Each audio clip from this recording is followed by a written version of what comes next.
આજ રોજ ડીસા તાલુકા અને શહેરની ભારતીય જનતા પાર્ટીના સ્થાપના દિવસ નિમિત્તે ડીસા ખાતે સક્રિય કાર્યકર્તાઓનું સંમેલન ડીસન્ટ હોટલ ખાતે યોજાયું હતું।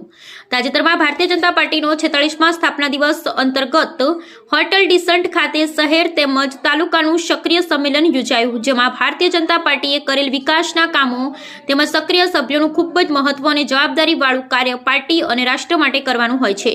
ત્યારે કાર્યક્રમમાં ડીસાના ધારાસભ્ય શ્રી પ્રવીણભાઈ માળીએ પાર્ટીએ કરેલ કાર્યો અને પાર્ટી કાર્યકર્તા સભ્ય કરેલ કામોને બિરદાવ્યા હતા, તેમજ એક જૂથ થઈ આગામી સ્થાનિક ચૂંટણીને લઈ ખૂબ જ આશાવાદ કર્યો। આ કાર્યક્રમમાં પૂર્વ સાંસદ દિનેશ અડાવાડિયા, એપીએમસી ચેરમેન ગુવાભાઈ દેસાઈ, સંજય બ્રહ્મભટ્ટ, અમૃત દવે, કનુભાઈ વ્યાસ, સંજય દેસાઈ, અંકિત પઢિયાર, શહેર પ્રમુખ વર્ષાબેન પટેલ, નગરપાલિકા પૂર્વ પ્રમુખ રાજુભાઈ ઠક્કર, બહાદુરસિંહ વાઘેલા, પ્રતિક પઢિયાર સહિત ભારતીય જનતા પાર્ટીના મોટી સંખ્યામાં કાર્યકરો હાજર રહ્યા હતા। કાર્યક્રમ દરમિયાન રાષ્ટ્રગાન તેમજ પાર્ટીને વફાદાર રહેવાની પ્રતિજ્ઞા લેવડાવી હતી। દરેક કાર્યકરો કાર્યક્રમના અંતે સમૂહ ભોજન લઈ છૂટા પડ્યા હતા। બ્યુરો રિપોર્ટ નરેશ ડી વ્યાસ, બનાસની પુકારની।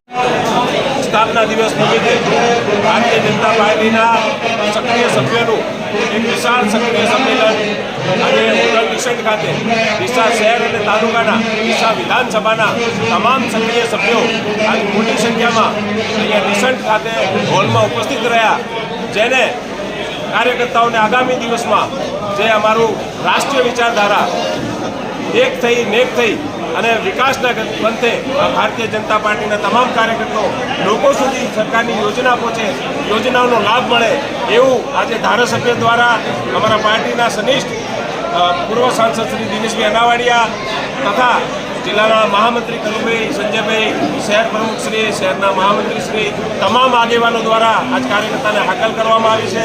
આવનાર દિવસોમાં ભારતીય જનતા પાર્ટીની તમામ યોજના જે સરકાર, રાજ્ય સરકારની, કેન્દ્ર સરકારની લોકો સુધી પહોંચે અને લોકો પરની સુખાકારી વધે એના માટેનું આજે મોટું એક સક્રિય સંમેલન યોજાયું હતું અને મોટી સંખ્યામાં કાર્યકર્તાઓ ઉપસ્થિત રહ્યા હતા।